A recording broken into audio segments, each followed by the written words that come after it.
Well, howdy do! How the heck are you? I am the Beer Whisperer. We had went to Little Rock last weekend, and I did a ton of videos up there.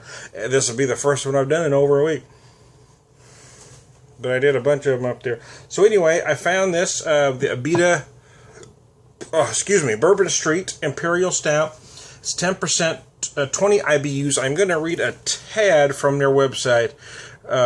Bourbon Street Stout is an imperial stout that is aged in small batch bourbon barrels. They don't say what brand, they just say small batch.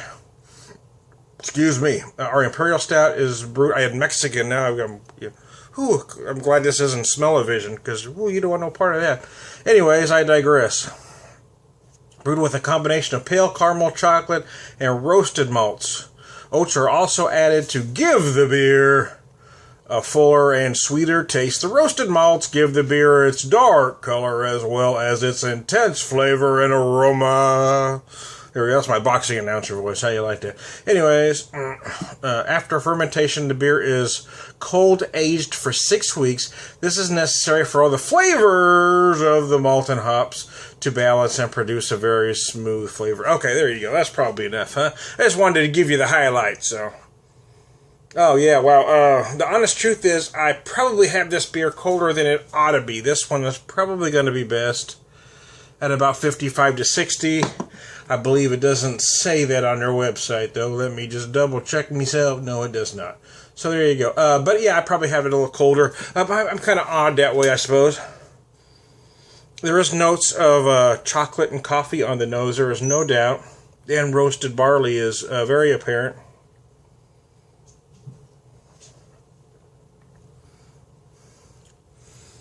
Oh, yeah, babe, that's nice. This is a 10% barrel-aged Imperial Stout. If you have been buying these for a while, if you have bought some this year, they typically range in price anywhere from about $15 to $20 mostly for most good brands. This one was only about $9, so, I mean, if it is a quality beer, it is certainly worth that. But let's get to that, shall we? The aromas are nice. Yeah, like I started to say before I sidetracked myself, I do have this probably a little colder than it should be. I'm kind of odd that way. I do like my beer colder than most beer snobs, beer geeks. And two, I do like to see how it develops as it warms. I don't want to start with it about 55. I like to have it a little colder so I can see what happens. Now, typically a beer like this is going to be better warmer. You are going to get a lot of flavors and aromas that aren't there when it's cold. However, you will get some other dimension when it is colder that you won't get as it warms. It doesn't necessarily make it better or worse, but you are going to get something different if you start it colder, which is why I like to do that, but that's just kind of just me. But then, again, I admit that I do like my stuff colder than most beer geeks / snobs. Usually when a beer says whatever it's best drank at, I like it about 5 degrees less than that.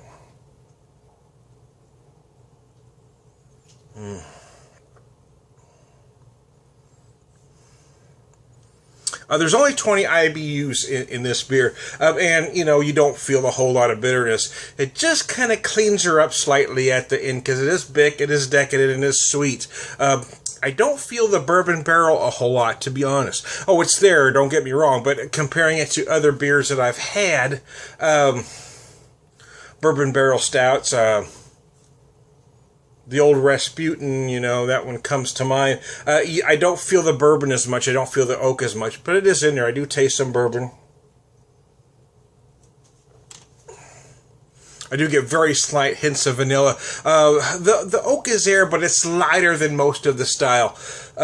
Barrel-aged Imperial IPAs. The oak in this is lighter than most that I've had. It's not to say it's bad. Again, yeah, I mean, I'm going to kind of jump the gun here. I may do a second part to this as I let it warm. But the bottom line, yeah, I'm sure it probably is worth the money. It's not a bad beer at all. Well, howdy do. The Beer Whisperer is back. So, here's what I did. I finished that glass up. I let my bourbon barrel Imperial Stout warm up. And add to the video rather than 2 videos. I'll just run this one a little long. But anyways, yeah, I did notice as I finished that first glass, as I let it warm up some other aromas did come out. And it could be that as it warmed. It could also be that, well, while I'm standing here doing a video, sometimes it's just hard to take everything in. As I sat down and relaxed and was just focusing on nothing but the beer, then I started to feel some of the other stuff going on. I did notice, though, I do think probably as I let it warm, the bourbon barrel characteristics became more apparent.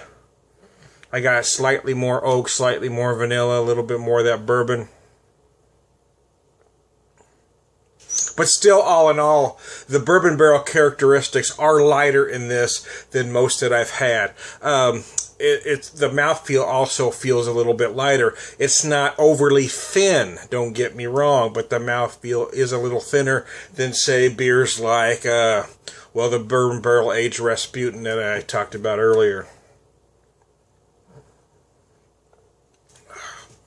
This beer may be shy of great, to be honest with you, but it is good. And again, it is a 10%, 20 IBU bourbon barrel stout for under $10 a bomber.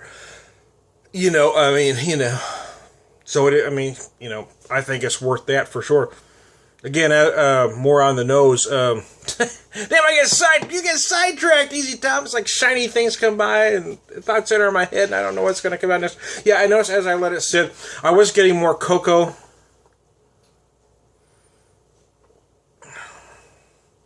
I was also getting some anise as well, both on the nose and on the palate.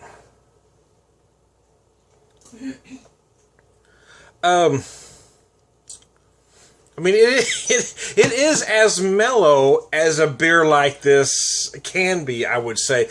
Typically, not that a beer like this is harsh, but beers like this are typically very bold. Again, I reference the barrel-aged Old Rasputin. It is big, it's crazy, it's in your face, it's all over the place. This one is a little bit, it's like Bourbon Barrel Imperial Stout Junior. Not that 10% IB or 10% ABV is small, but all in all, the intenseness seems to be taken down a notch. Now, whether that's good or bad is going to really depend on your palate. Now, I'm going to say for me, if everything is equal and someone has a bottle of the Rasputin in one hand and this one in the other and tells me to pick any one I want, well, I'm taking the Rasputin. But then again, the Rasputin's about $20 a bottle while this one's only $10. So there you go. For $10 a bottle, what I'm saying is, this was $8 actually. It was $8 or it was $8.94. So it was just under $9. But anyway, I round up to $10. So I went the long way around the barn to tell you, yeah, I think it's a deal for $10. I think it's also certainly worth trying one time, whether you think it's a little soft for the style or not. I actually think it's pretty good, but for me, it's not a top-tier version of the style, but it's certainly worth the price they're asking for it. How about that? So I'm Tom the Beer Whisperer, hoping I didn't piss off too many people today. It's the hazards of the business, man. So I'll see you later.